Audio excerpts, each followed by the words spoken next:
In today's video, Khushwant Singh's classic partition novel, my very first manga, Jodie Chapman looks at a conservative church, a widow likes to dress up as Elizabeth Taylor, Carys Davies' new novel Clear is getting all the hype, Teju Cole's new novel Tremor, an unlikely story of friendship between granddaughter and grandfather in Sairish Hussain's Hidden Fire, Caoilinn Hughes' new novel The Alternatives, Bri Lee's debut fiction work, The Work, Xochitl Gonzalez examines the literal death of the artist, Louise Milligan examines crime and the media, Sinead Gleeson's surreal novel Hagstone, and Shilpi Somaya Gowda examines immigration, racism, and the choices we make in order not to upset the apple cart. Hello and welcome to Gunpowder Fiction and Plot. My name is Scott. If you're new here, this is a channel where I review books, specifically new release books, literary fiction and global literature. If you're not already subscribed, please go ahead, hit that subscribe button. I'm looking to get to 4K very soon. I've got 13 lucky books to talk about today. Lucky because I finished them all. Not one DNF. Unfortunately, at least for me, that doesn't mean I would call all of the books good. So let's go through the books from worst to best. The Work by Bri Lee. I love Bri Lee's non-fiction, well-researched, feminist, insightful works. So I was really looking forward to her debut work of fiction. It's a love story between Lally, the owner of an upwardly mobile gallery in New York, and Patrick, a Sydney high-end antiques salesperson. This is also a novel about art, cancel culture, and consent. Fresh off selling her first piece to Mona, Lally spends all of her available cash to pay off her mortgage on her gallery. She then lands her dream client, an artist she has always loved and admired. Beginning the process of advertising his show, Ali is unsure what to do when her artist in question is Me Too'd. Not only does she need to work for cash flow reasons, but she loves his art. Does the fact that only men are Me Too'ing him, but his new show is using women, represent a workaround for Lally, or will she stick to her ethics? Patrick is selling off the assets for one of his high school friends' stepmother when she takes off his pants and takes him into her mouth. Patrick is quite into this, but a month later, after his business trip to New York, when he has met and fallen in love, or at least fallen in bed with Lally, he is asked back to sell more items. And while he's met Lally and is a little bit unsure what their relationship is, he knows he doesn't want to sleep around. Nonetheless, Patrick's bosses put some pressure on him to seal the deal by any means possible. This is 5-star for concept, but it is 1.5 star for execution. I totally understand if you want to read this book based off that description. It is a fantastic idea. I love the questions around exploitation of class, power, and money and how that fits into sexuality and sexual assault. But the exploration of these themes was really only surface level, and there were plot lines in this book that weren't resolved. Lee is trying to do too much. Patrick being from the country and moving to Sydney is the spark for a completely unbelievable fight between Patrick and his family. And yeah, sure, this country-city divide in Australia is an important issue, but I'm not sure what it's doing in this book. I think Lee is trying to connect this country-city divide to class and the stratification that it creates, but it really is an oversimplification, and it really, to me, points out that Patrick's character is not actually required for this novel, and it's a romance. The sex scenes really lacked vulnerability. They were hot and really smutty, but without vulnerability, that just is pervy. If you want some good smut, however, Lee is fantastic at that. The long-distance relationship between Lally and Patrick meant that both characters had way too much privilege and money to really make these themes work. This is such a mess, and all I can really assume is that everybody involved in publishing this novel has seen the big name, Bri Lee, she gets on television in Australia. Let's ignore the fact that it's her debut novel and she might need some good constructive criticism to fix things up, and we'll publish her first draft instead of actually working on the novel. This is really disappointingly rough, and what is killing me here is that Lee is really a very good writer. She's amazingly talented. You can even see that within this book. It's not that there is bad writing in this book, it's that things don't fit together. She needs direction and help. She needs the advice that a good editor will give her. She needs to be told what to cut out and what to elaborate on. And this is a book that should have been so much better than it really was. Bri Lee, if you're watching this, I'm really sorry for the negative reviews, but sack your editor and hire somebody that knows how to give you constructive criticism and negative feedback. Tremor by Teju Cole. Another book that really didn't work for me. This was my Patreon book club's pick, and I think it's fair to say that overall this wasn't a particularly good choice. Although I do really appreciate the conversations that came out of this novel. That was by far the best point of this book for me. Some really wonderfully intelligent, and I want to say well read, but I mean for like art and music, so I guess well viewed or well listened input from my Patreons. This is obviously a great time in this video to thank my wonderful Patreons, not just for supporting this channel and making these videos possible, but for the wonderful insight and conversation they add to the books that we read. The ability to learn from each other's point of view is something I really cherish. I have two big problems with Tremor. Firstly, I think there's 5 broad categories of things that people enjoy when they're reading a book. The plot, and in this case there isn't one. The characters, and in this case they're not drawn and they're impossible to keep track of, indistinguishable from each other, and really only have internal monologues anyway. The setting, Cole is moving very quickly between settings and makes no effort to describe it. The prose, Cole gets a pass on this one.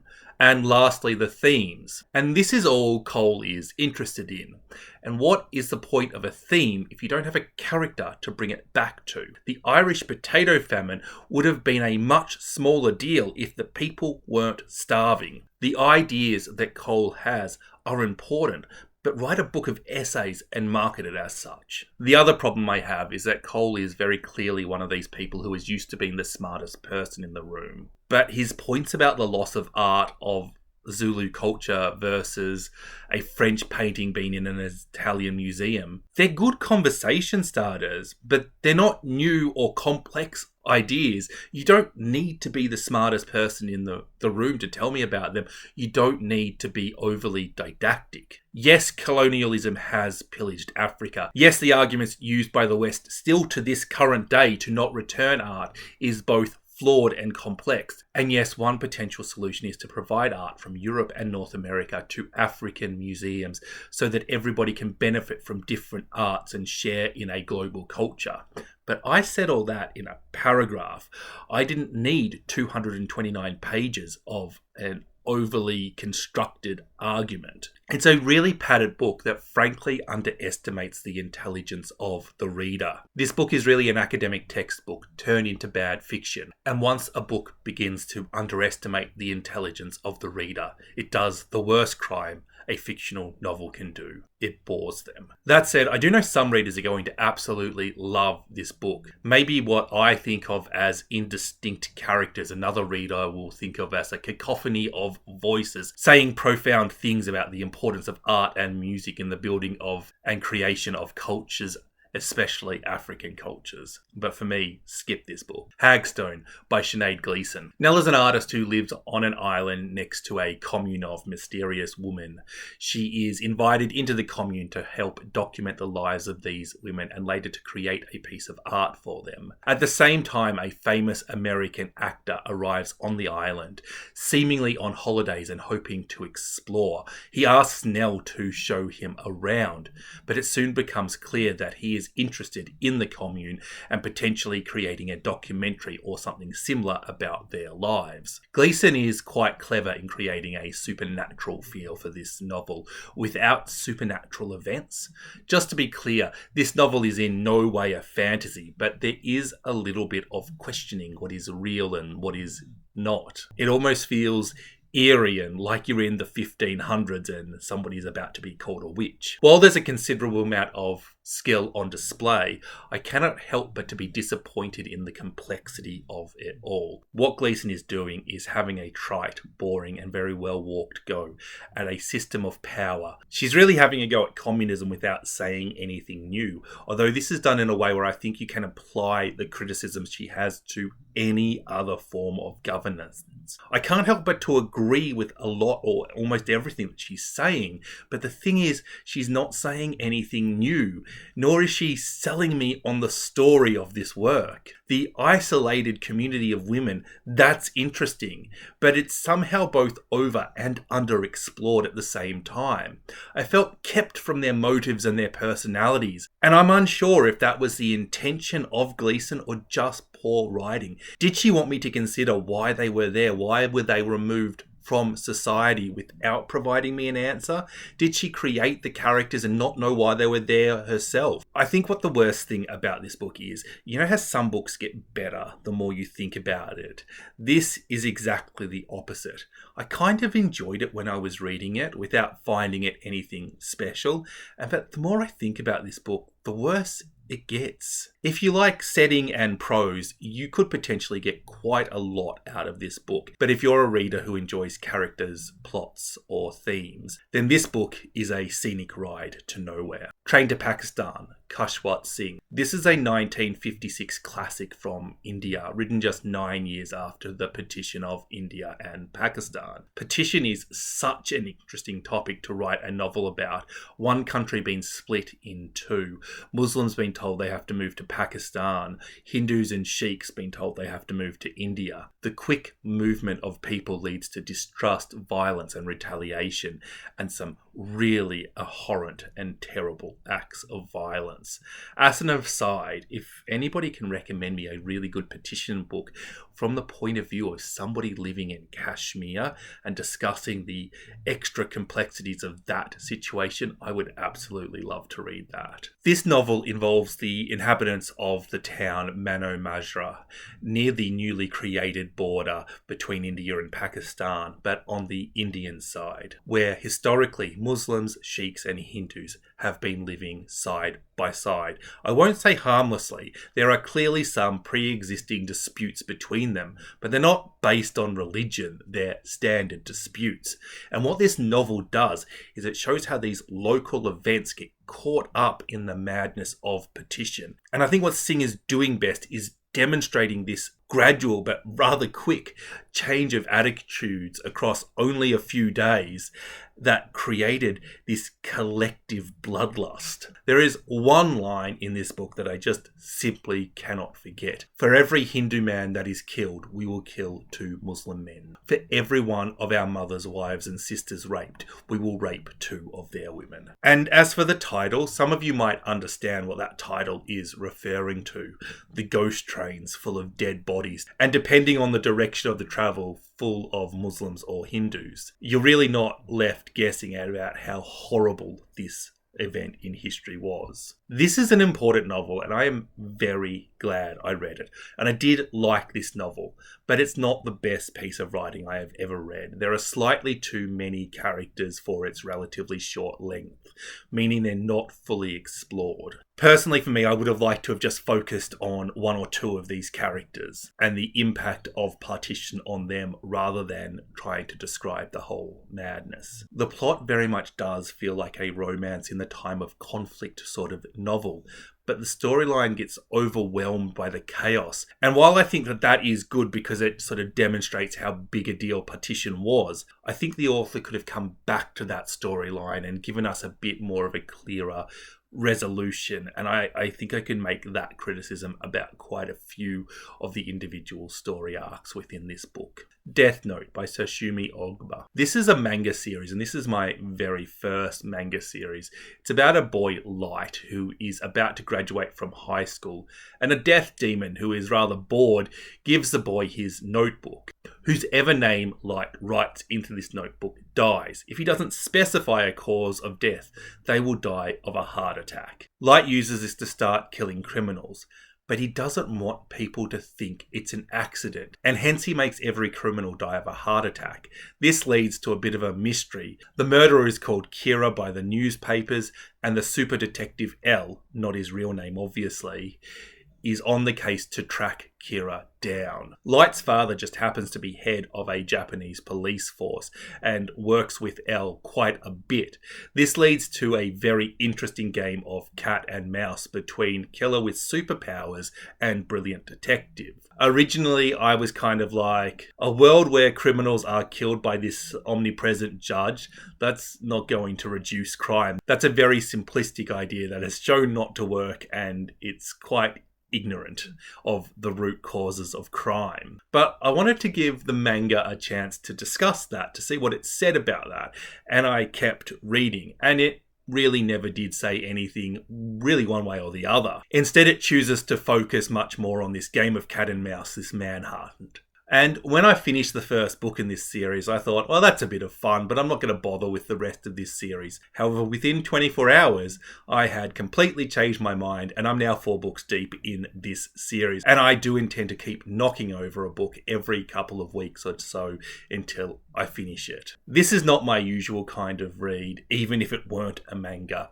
And it really does lack the complexity of themes that I normally enjoy reading. But that's not really the point of this series, and I really am enjoying the change of pace, a supernatural detective series that is just a little bit addictive. The Alternatives by Caoilinn Hughes. This is a novel about the Flattery sisters, 4 women in their 30s who have had to deal with the premature death of their parents when they were teenagers. 3 PhDs later, and a 4th sister who is a social media minor celebrity chef who has just been given an honorary PhD to make it a clean sweep. Nobody can say that the women are not successful or brilliant. They've also spread out a bit, with a sister in London, another in Connecticut, and the remaining 2 sisters in Galway and Dublin. A political scientist, a geologist, an environmental scientist, which is a very similar job to a geologist, I must say, and a chef. One day, the oldest sister, Olwen, vanishes, and the other sisters team up to find her and find out why she's gone off the grid and if she's okay. Olwen was 17 when their parents died and took on all the responsibility of looking after her sisters. There is quite a bit going on in the lives of these women. We see complex political negotiations in South America. We see the battle between capitalism and environmentalism on the Celebrity Chef, and there are conversations about all sorts of political issues. But this is quite an inconsistent novel. At times, I was really engaged and interested in what was going on, but at other times, I was completely bored. Hughes can write and she can create characters, but the themes, concepts, and ideas, they felt a little bit like somebody had got a jigsaw puzzle, and instead of solving it, they've just grabbed a hammer and with a liberal application of it, fit the pieces together. The plot is basically non-existent until at the very end, when it's real heart and mouth stuff. It's definitely the sort of novel that you have to take the good with the bad, but it's also the kind of novel that some readers are just going to love and they're not going to notice the clunkiness of it, while other readers are going to be the exact opposite. Personally, I think Caoilinn Hughes is quite a raw talent that needs to figure out how to combine all of her immense skills into a successful narrative. And when she does that, she will be unstoppable. Clear by Carys Davies. Set during the Highland clearances, John is a poor Scottish minister. He's tasked with evicting the last occupant on an island in the north, Ivor. John leaves behind his wife Mary and goes on his way to meet Ivor. Once at the island, John injures himself by falling down a cliff face and must rely on Ivor to help him, all the time knowing that he needs to evict him once he is better. Ivor is the last speaker of his language and he cannot communicate with John. However, while together, the two start to learn how to communicate with each other. John even begins writing a makeshift dictionary to help learn the new words. Unable to converse, the two men form a relationship based on care and very simple communication. This is a very simple book set around one of the more unpleasant events in historical. Ivar is the last of his kind. He would have died out anyway. Nonetheless, Davies is making a point about Ivar's language being lost. One cannot help but to consider Ivar's culture and his way of life as well. At one point, John watches Ivar cook, where he produces something yellow and makes a kind of porridge out of it. It kind of sounds like polenta to me, but we never really find out what it is, and of my polenta theory, there's no mention of corn growing on the island. Ivar might not know what John knows, but his knowledge is unique and it is valuable. In literature, we hear a lot about the evils of colonialism on places like Africa, India, the indigenous cultures in the Americas and Australia. But colonialism is not just about skin colour. What happened to the Scottish Highlanders is a destruction of a people and a way of life. It is colonialism. And I'm not going to rank the atrocities of the West on the cultures that it thought it could make money off, but they were all devastated, and they're all devastating. While the cruelty of this action does come across, while the motivations and the pullings of the strings to force people's hands are quite clear, I think the focus is on the little things that we have lost. The yellow grain that we don't know, a language, a way of life, a person that will help somebody just because he fell down a cliff face and hurt himself because it's the right thing to do, even though he'd never met him before and couldn't communicate. And that is the tragedy that this book is bringing to our attention. This book is just a little bit too simple for me. When I finished it, I was left with a feeling of, oh, is that all? This is a really good book, but there is that showbiz cliche, always leave them wanting more. And I'm not sure that's the right thing for a book to do, but that's exactly what Carys Davies has done. Oh Sister by Jodie Chapman. This is a novel about three women trapped inside a closed community church. I think religion is such a divisive and interesting topic. It is so fundamental to our society. It is repetitively used to justify some rather horrible actions by some rather horrible people. I personally don't think religion itself is evil. I think that is misplacing the blame. People in power are evil, and that includes within religious organisations. What Chapman is looking at is three women, all of whom are at various points of challenging the church that oppresses them, all of whom are being treated differently, and all are having to come to terms with their trust in the church being broken. Jen accepts blood during a visit to hospital when she almost dies, and the community begin investigating her and her choices. Jen is essentially forced to justify why she didn't choose to die on the hospital table. Isabel's husband has run off with another woman. Having spent all of her life pleasing the men in her life, she wonders what now for her. Not only is she lacking in identity, but she's also lacking in basics like money and a place to live. And she moves in with church outcast Zolda in the hopes of bringing her back to the church. But at every move, she is questioned by the church elders. She is shamed for her failed marriage. And as a now 50-something-year-old woman, she is questioned about seeing a movie with a man unchaperoned. Zelda has lived a life full of sin, kicked out of the church at a much younger age than Jen and Isabel. Both Jen and Isabel are forced to consider their prior attitudes towards Zelda and other members of the church that have been cast out. Zelda's story comes a little bit later in the book, and I feel like it's kind of a spoiler to discuss it. But as you read of the horrifying experiences of Isabel and Jen, you do wonder if Chapman is going to go to certain places that she isn't going to with those characters. And with Zelda's story, she very much does go there. This is definitely a book that you're going to have to check the trigger warnings for if you have some. I really appreciate Chapman including a good man as well as all of the misogynists. Not only did the contrast work really well for the novel, but it was a really good example of how an author can call something out and also provide a positive example or a role model for readers.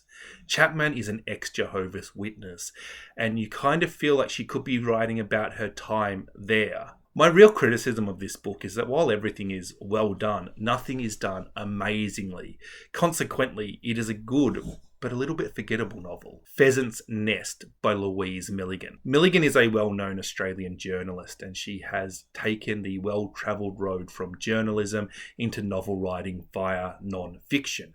This is her debut novel, a crime suspense thriller that examines the role of media in investigating crime. Kate is a journalist, much like Milligan. They're both originally Irish. But one night while out with friends, she insults a guy, only to find herself later in the night gagged, bruised, raped and restrained in the back of a car heading north on the Hume Highway, leaving Melbourne and travelling towards Sydney. Kate's boyfriend Liam is eagerly waiting her return. They are clearly in the honeymoon phase of their relationship, a relationship that is quite sickeningly over the top at times, and so sickeningly over the top that you know that these two lovebirds are going to end up together. Liam must convince the cops that Kate not visiting him and not being at her house is actually missing. And when he does do that, he must then again convince them that the broken statue that he's kept is not a murder weapon, but rather a keepsake.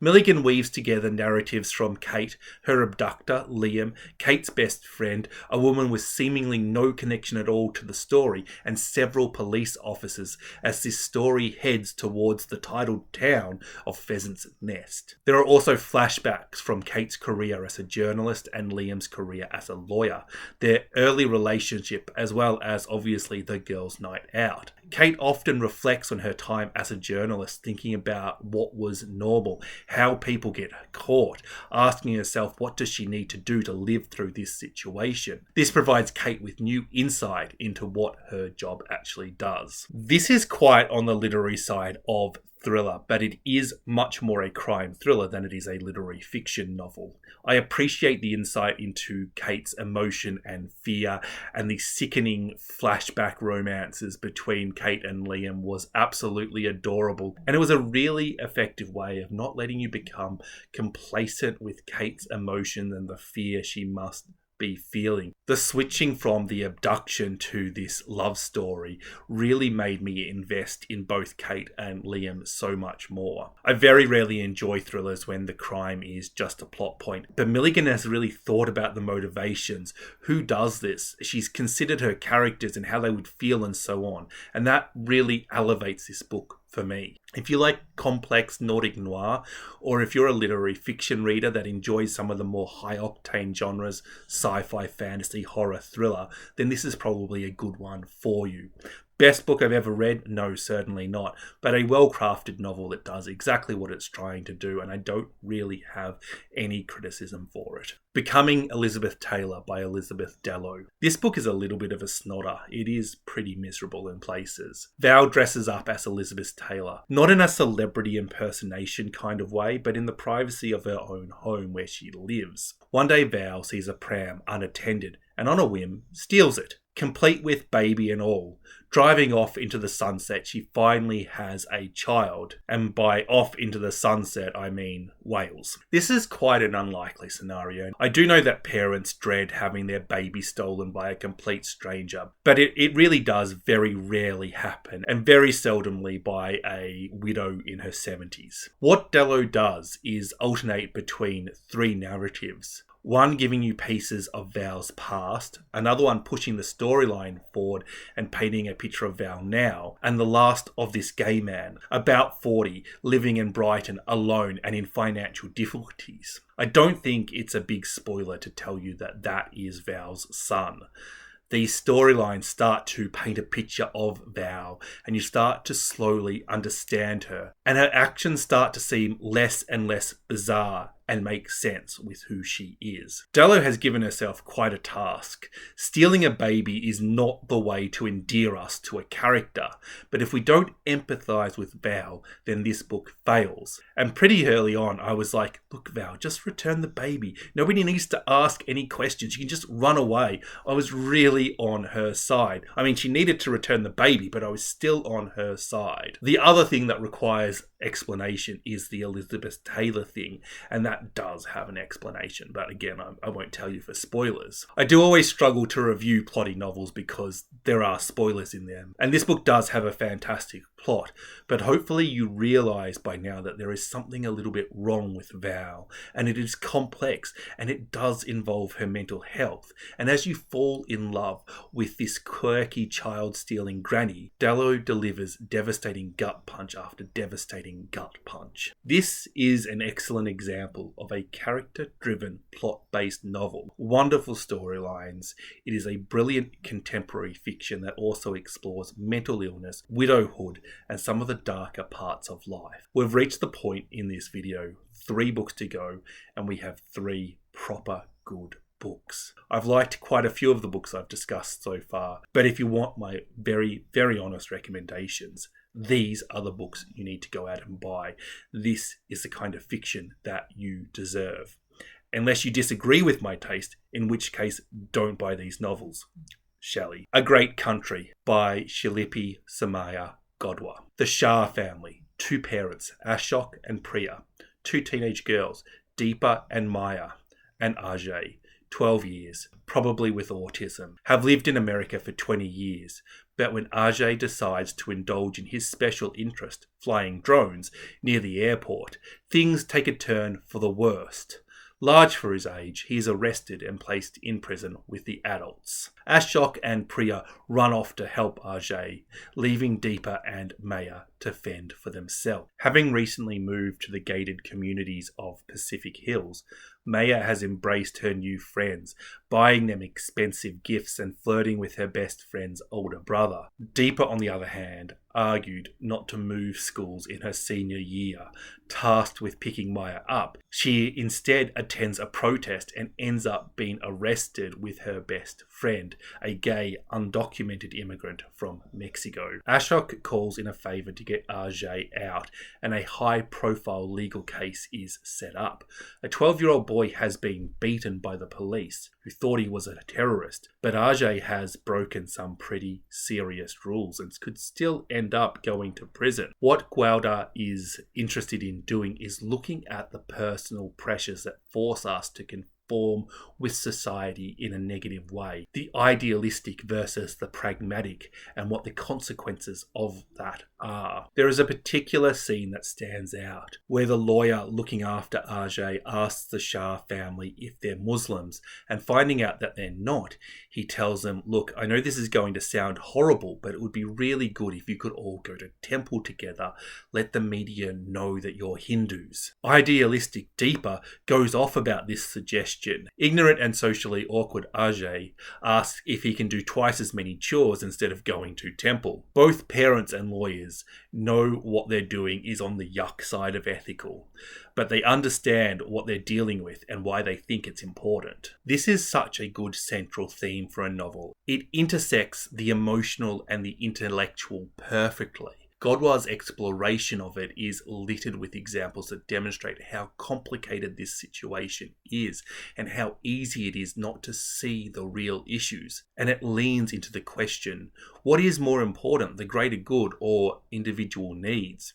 Do we need to focus on systemic change or just help people where we can? By the way, I don't necessarily think there's a right answer to those questions. When you add in some absolutely wonderful character work and a really solid plot, you have the ingredients for just a very, very good novel. Hidden Fires by Sairish Hussain. It's kind of cool. I have 2 petition books in one video. And by the way, I'll have another book about petition in my next recent reads video. So make sure you're subscribed if you're a petition fan. Not that I think people are fans of petition. 2017, Ruby is a mixed race, fat, brown, Muslim, bullied teenaged girl. She's been sent off to live with her paternal grandfather Yusuf, while her parents fly to Spain to be with her maternal grandmother as she dies. Ruby resents being sent across the Pennines to be with her grandfather in Bradford, and our narrative alternates between Ruby and Yusuf with a little bit from other characters along the way. This novel starts off by hinting that Yusuf is suffering from something likely to be dementia, and as it continues you begin to realise that it's a little bit more complex than that. This is the setting for an unlikely coming together,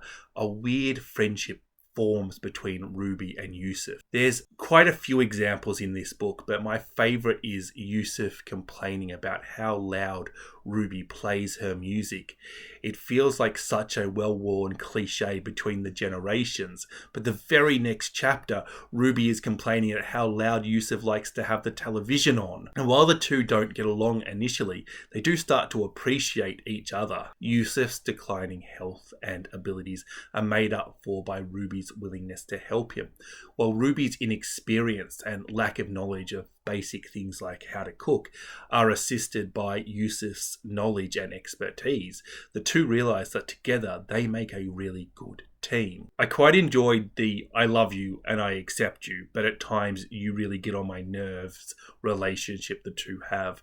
It's just proper familial love. Previously ignorant to its existence, Ruby learns about partition and starts to realise that it is part of her family's history. 2017 was the 70-year anniversary of partition, and Ruby puts on a documentary for the two to watch. Yusuf's response is strange to say the least. This leaves Ruby to investigate and be curious about her grandfather's past, something that is made very difficult by Yusuf's lack of willingness to talk about things. Something that I really like about family dramas like this is that Ruby's experience and Yusuf's experience are so different. If this novel was told from Ruby's point of view, it would be a young adult contemporary novel. If it was told from Yusuf's point of view, it's a reflective and bleak partition novel. And there are other storylines running through this. I haven't mentioned the middle generation at all, and they do play a large and important role in this novel. If it were told from the point of view of the middle generation, this novel could be about grief, disability, or learning the importance of family. It's one of those novels where I want to say has something for everybody, but if you like different types of books, as long as they're good, and I think that's the majority of us, then this is a book that gives you multiple good book experiences within one. Ruby's mother has fibromyalgia, which is of different severity depending on what day of the week it is. Ruby's father picks up the slack, and I think the way he looks after his wife is fantastic. But it's not perfect, and he's not an expert on her body, so they communicate and he adjusts and she forgives his indiscretions. Man, that makes it sound like he's cheating on her. And she forgives the little mistakes he makes. They, just like Ruby and Yusuf, are also a good team. A coming-of-age novel that deals with so many of the big themes in life: learning, acceptance, change, grief, trauma, moving on, love, bullying, disabilities, being fat, different cultures and ways of life, racism, generational differences, identity. Nothing is black and white. Nobody is perfect, but nobody is evil. I love a book that isn't afraid to show the character's flaws, even if it risks you not liking the character. And at the end of the day, it really is so easy to love Ruby and Yusuf, and that's what makes this novel work. Everything is done well, but the character work is just absolutely outstanding. Anita de Monte Laughs Last by Xochitl Gonzalez. This book was published in March this year. In January of this year, Carl Andre died in hospice while suffering from dementia. It is hard to imagine that this book would have been published if he was still alive. Andre was a minimalist sculptor, and if you look up his work, it basically confirms that he was a real hack. 8 piles of 120 bricks, factory made and arranged in different shaped rectangles. Oh, look at me, I'm edgy and original and questioning what qualifies as art, and I can find all the factors of 60. What a delusional wanker. Look, it's art if you want it to be art, Carl, but it doesn't mean it's good art. Ana Mendieta died on the 8th of September 1985. She jumped out of her bathroom window. The only other person in the house was her husband, Carl Andre, who later appeared with scratches over his face and neighbours reporting a fight and a woman screaming no. Ana Mendieta's friend was raped and murdered on campus while she was going to college. In response to this, Mendieta invited people over to view her latest artwork, which she called Rape Scene. When they arrived, Mendieta was naked from the waist down, bent over and tied to a table covered in blood. Now that is more impactful than a pile of bricks. Good art like good books, which is just another form of art really, creates a reaction in people. It inspires conversation and thought. I wouldn't call this art pleasant, but I'm sure even the description of that made you feel something. Galleries showing Carl Andre's work are met with protesters, placards saying, "Where is Ana Mendita?"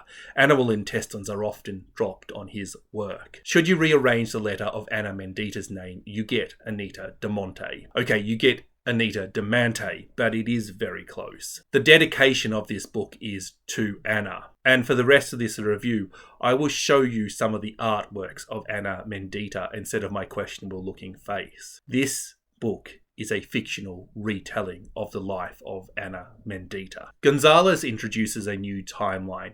In 1998, Raquel, a young art student, is looking to write a thesis on her favourite lecturer's favourite artist, Carl Andre. Gonzalez doesn't call him Carl Andre, she makes up another name, but the comparison is clear. During Raquel's research, she stumbles upon Anita de Monte and her work. Being the only Latina in her college, she is fascinated by this radical Cuban ecofeminist artist. Learning that she was almost certainly murdered, she wonders why she wasn't taught about her. Why was Carl Andre's work taught without mentioning that he probably killed his wife?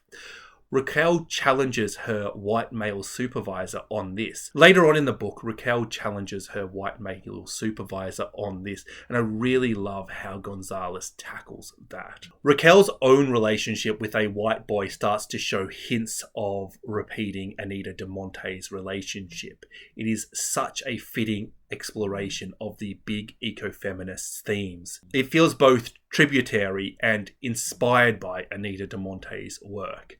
By the way, I'm using ecofeminist instead of feminist because one, that is how Ana Mendita is described, but two, ecofeminist includes intersexual ideas and the examination and calling out of power structures and inequality, which allows Gonzalez not just to explore these relationships as guy meets girls, but as rich, well-connected white guy meets working her way up from poverty brown girl. There is magical realism in this novel, and look, if you've watched this channel for long enough, you know I like magical realism about as much as I like dickheads trying to pass off a pile of 120 bricks as thought-provoking art. But it really works in this book, not just because it is a superb book, but because the way Gonzalez tackles magical realism is the way magical realism should be done. Gonzalez's last novel, Olga Dies Dreaming, was a solid, good novel without being anything amazing. And I imagine some of you who enjoy the more literary side of literary fiction may have written her off as an average to an all-right author who writes good, safe books. Anita de Monte is neither a safe book, nor is this the work of an average to all-right artist. This is special. This is a book that really improves the longer it is since I've read it.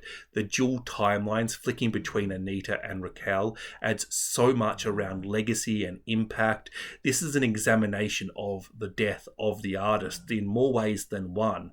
We get to see how much things change between the two generations of women and how much things stay the same. It is intelligent, it is emotional, it has a sense of place, great characters, tense plot, nice prose. It is teaching us something about art history. It is thought-provoking, and it is a good conversation starter. My only real criticism of this book is that the name Ana Mendita is never mentioned. I think a historical notes section at the end of this book, it would only need to be a few pages long, would have been the icing on the cake of a fantastic novel.